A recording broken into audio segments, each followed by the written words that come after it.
क्या आप जानते हैं भारत का डिफेंस एक्सपोर्ट या कह लें कि भारत के मिलिट्री इक्विपमेंट्स की डिमांड कंटिन्यूसली बढ़ रही है।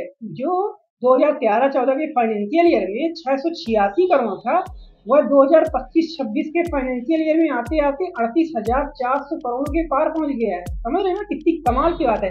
और इसमें जो सबसे ज्यादा डिमांड भारत के इक्विपमेंट्स की बढ़ी है, उसमें जो भारत का आकाश एयर डिफेंस सिस्टम है, भारत की ब्रह्मोस सुपरसोनिक क्रूज मिसाइल और भारत के आर्टिलरी गन्स और पिनाका रॉकेट सिस्टम की जो डिमांड मतलब कि खरीदने की इच्छा तो फ्रांस ने जताई है। ठीक है। अब Bharat already BrahMos supersonic cruise missile को फिलीपींस को बेच चुका है और इंडोनेशिया वियतनाम से बात चल रही है क्योंकि वो इसको खरीदना चाहते हैं। और अभी तो जब भारत के फॉरेन सेक्रेटरी आर्मेनिया गए थे, तो आर्मेनिया ने भारत से कहा कि वह भारत की पहला जो बैलिस्टिक मिसाइल है, क्वासी बैलिस्टिक मिसाइल, उसको खरीदना चाहता है। और आखिर आर्मेनिया खरीदना क्यों चाहता है भारत की पहला जो बैलिस्टिक मिसाइल है? तो उसका कारण है कि इसकी रेंज जो है वो 150 से 500 किलोमीटर है। ठीक है।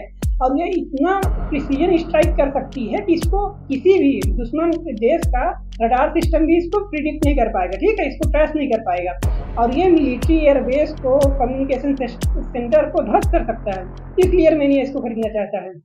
ये भारत के लिए गुड न्यूज है, क्योंकि ये जो प्रलय मिसाइल है उसको स्वदेशी रूप से डेवलप किया गया है। अर्थात यदि भारत इसको बेचता है तो उसका जो प्रॉफिट मार्जिन होगा, इसको किसी भी देश से शेयर नहीं करना पड़ेगा। जबकि ब्रह्मोस सुपरसोनिक क्रूज मिसाइल के केस में यदि भारत इसको बेचता है तो उसका कुछ परसेंटेज प्रॉफिट मार्जिन का रसिया को देना पड़ेगा। ठीक है। तो यह तो बहुत अच्छी बात है। यदि भारत बेचता है तो जितना भी पैसा है वह भारत के पास आएगा, मतलब भारत की डिफेंस इंडस्ट्री में भारत इसको लगा सकता है। अरे सही भी है, भारत को आर्मेनिया को प्रलय मिसाइल बेचना चाहिए, क्योंकि अजरबैजान से उसकी आर्मेनिया की ठनी रहती है। ठीक है, उससे इसका वार चलता रहता है। और अजरबैजान भारत के अगेंस्ट कंटिन्यूसली बोलता रहता है। अभी तो जब ये ऑपरेशन सिंदूर हुआ था तो अजरबैजान ने खुल करके पाकिस्तान की हेल्प की थी। ठीक है। और टर्की ने भी पाकिस्तान की हेल्प की थी। तो जरूरी है कि भारत अपने मिलिट्री इक्विपमेंट्स को बेचे और अजरबैजान और टर्की को इससे एनतर्किल करे। ठीक। और जान रहे हैं इस डिफेंस एक्सपोर्ट का जो कंटिन्यूसली बूम कर रहा है, उसका सबसे बड़ा फायदा भारत को क्या होगा? वह यह होगा कि इसके प्रॉफिट मार्जिन से जो भी डिफेंस इक्विपमेंट्स बेचेगा, उससे भारत अपनी डिफेंस इंडस्ट्रीज को और भी स्ट्रॉन्ग कर पाएगा और भी मजबूत कर पाएगा।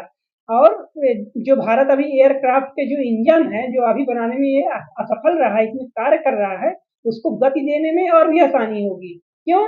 क्योंकि भारत अभी एयरक्राफ्ट तो मॉडल बना लेता है, लेकिन उसके इंजन को बनाने में अभी असफल है, जिसके लिए वह बोइंग और ये लॉकहीड मार्टिन पे डिपेंडेंट है।